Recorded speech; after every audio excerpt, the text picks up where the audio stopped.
हो उसकी भी पूजन कर सकते हैं।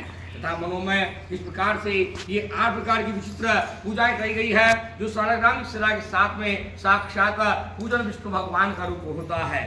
शालग्राम में जगदगुरु भगवान सदा वास करते हैं। शालग्राम शिला जल के एक बिंदु को जो पीता है वह सब पाप छूटकर मुक्ति के मार्ग को प्राप्त होता है। शालग्राम शिला के आगे जो मनुष्य एक बार भी श्राद्ध करते हैं उनके पितर विष्णु लोक में वास करते हैं, इसमें कोई संशय नहीं है। ब्रह्मचारी से जो भी मनुष्य पाप करता है वह सब प्रकार से शालग्राम की पूजा करने से नष्ट हो जाता है। वह पूजन टूटी फूटी खंडित कैसी प्रतिमा हो, ऐसी शिला भी भगवान को न हो, उसमें निश्चय दोष नहीं होता। शालग्राम पूजा में न मंत्र, न विधि, न भावना, न प्रेम, न उपचार आदि की आवश्यकता होती है, जिसको चारों आश्रमी ब्रह्मचर्य, गृहस्थ, वानप्रस्थ और संन्यास आदि को कर लेना चाहिए। विष्णु भगवान का नैवेद्य चाहिए, इसमें विचार नहीं करना चाहिए। उसमें भूमि, शैल, वन, कानून के दान का फल प्राप्त होता है। जो मनुष्य शालग्राम शिला में मूल्य की भावना करता है उसे देखता है, अनुवार्थ अनुमति देता है और परीक्षा करके अनुमोदन करता है, वे सब प्रलय काल तक नरक में वास करते हैं। अतः ये ताक शालग्राम की मूर्ति को बेचना और खरीदना नहीं चाहिए। मूर्तियों का विसर्जन और मूर्तियों का पूजन संपूर्ण रूप से करना चाहिए। इस प्रकार से मनुष्य के द्वारा मिले हुए संपूर्ण आचार बिंदु को प्राप्त करता हुआ जो विष्णु भगवान के मंदिर में जाकर संपूर्ण रूप से पूजन करता है वह श्रेष्ठ उच्चतम पद को प्राप्त होता है। तत्पश्चात विष्णु भगवान के कमल कांत जिनके द्वारा कार्तिक मास में पूजे जाते हैं उनके पूजने से सैकड़ों जन्मों तक भी लक्ष्मी की प्राप्ति रहती है। जो माधव की माला, जूही, करशेला और चंपा के पुष्पों से पूजन करता है उसे परम पद प्राप्त होता है। तुलसी पत्र के द्वारा की जाने वाली पूजा मेरे द्वारा वर्णन नहीं हो सकता, क्योंकि शालग्राम नामी हरि को तुलसी अत्यंत प्रिय है। जो मनुष्य तुलसी के मंदिर से युक्त होकर माधव की पूजन करता है वह मनुष्य निश्चय ही गर्भवास पाकर मोक्ष का भागी होता है। जो मनुष्य तुलसी की लकड़ी से उत्पन्न चंदन धारण करता है, तुलसी दल सहित मरता है, वह परम गति मोक्ष को प्राप्त होता है। तुलसी के पेड़ की छाया घर में जहाँ जहाँ होती है वहाँ श्राद्ध करे, इससे पितर अक्षय तृतीया को प्राप्त होते हैं। तुलसी का वन, संसर्ग, गंगा का स्नान, नर्मदा का दर्शन, ये तीनों बराबर कहे गए हैं। तुलसी वन सब पाप को हरने वाली है, पुण्यकारी और इच्छा की पूर्ति करने वाली है। इसे जो नर लगाते हैं वे यमालय को नहीं जाते। तुलसी लगाने, पालने, छूने से वह मनुष्य के संपूर्ण पाप को दूर करती है, मन, वचन और कर्म से किए गए पाप का नाश करती है।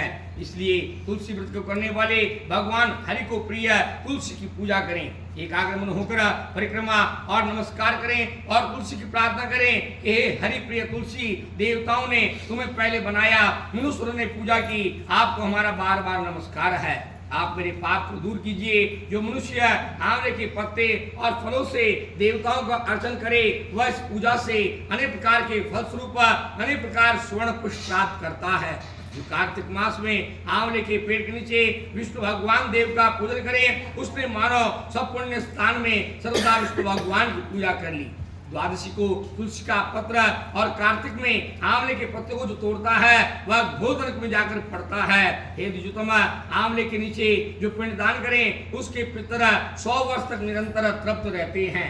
हे मनुष्यश्रेष्ठ, जो मनुष्य मस्तक, हाथ, मुख और देह में आंवले का फल धारण करता है उस साक्षात भगवान हरि समझना चाहिए। जिसके शरीर पर आंवले का फल तुलसी के द्वार की मिट्टी नित्य रहे वह जीवन मुक्त कहलाता है।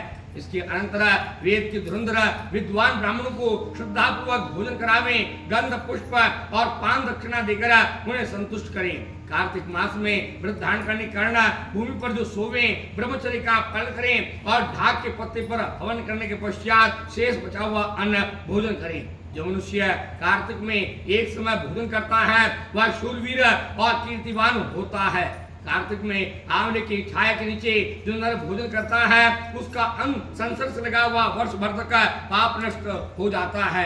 कार्तिक मास में मधु, कांजी, दाल, तिलों का तेल, विदूषित अन्न नहीं खाना चाहिए। इस प्रकार का मांस, मछली, उड़द और दूसरे का अन्न भी न खावे। अन्य लोग से द्रोह और प्रतिक्रिया को प्राप्त होकर भोग न करें। व्रत रखने वाले बुरे स्वभाव वाला और बुरे शब्दों को कार्तिक मास में छोड़ देवे।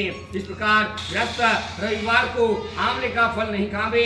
प्रतिष्ठा देव, वेद, ब्राह्मण, गुरुओं और गौरव स्त्रियों द्वारा राजा महात्मा की निंदा न करें। प्राणियों के अंग, नींबू का फल, ब्राह्मण से खरीद के रस और भूमि से उत्पन्न नमक, ये सभी मांस हैं। अन्नों में मसूर, बासी अन्न, गौ, बकरी, भैंस के दूध के अतिरिक्त अन्य सब दूध भी मांस हैं। ताम्र के पात्र में रखा हुआ दूध, दही, घी, छोटे तालाब का जल केवल अपने लिए पकाया हुआ भोजन विद्वान के द्वारा मांस कहा गया है। प्याज, लहसुन, घी, छत्रा, गाजर, नारिश, मूली को वृत्ति न खावे। जंगली घिया, बैंगन, कुमड़ा, पेठा और तरबूज भी वृत्ति को नहीं खाना चाहिए। व्रत करता इस प्रकार से संपूर्ण रूप से नियम पूर्वक कार्तिक मास का व्रतोत्सव करता है, वह श्रेष्ठ उत्तम गति को प्राप्त होता है। भगवान कहते हैं, द्वितीय दिवस के मास अंतर्गत में दिए गए तस्मान गुरुजन और प्रोक्त के द्वारा और वेद विदों के द्वारा विधि को जो पालन करता है, वह भी भगवान के स्थान परम धाम को जाता है। बोलिए कृष्ण भगवान की जय। श्रीमन नारायण नारायण नारायण, श्रीमन नारायण नारायण नारायण, श्रीमन नारायण नारायण नारायण, भजमन नारायण नारायण नारायण, नारायण नारायण नारायण, लक्ष्मी नारायण नारायण नारायण, बद्री नारायण नारायण नारायण, श्री नारायण नारायण नारायण, नारायण नारायण नारायण, श्रीमन नारायण नारायण नारायण, भजमन नारायण नारायण नारायण। बोली कृष्ण भगवान की जय।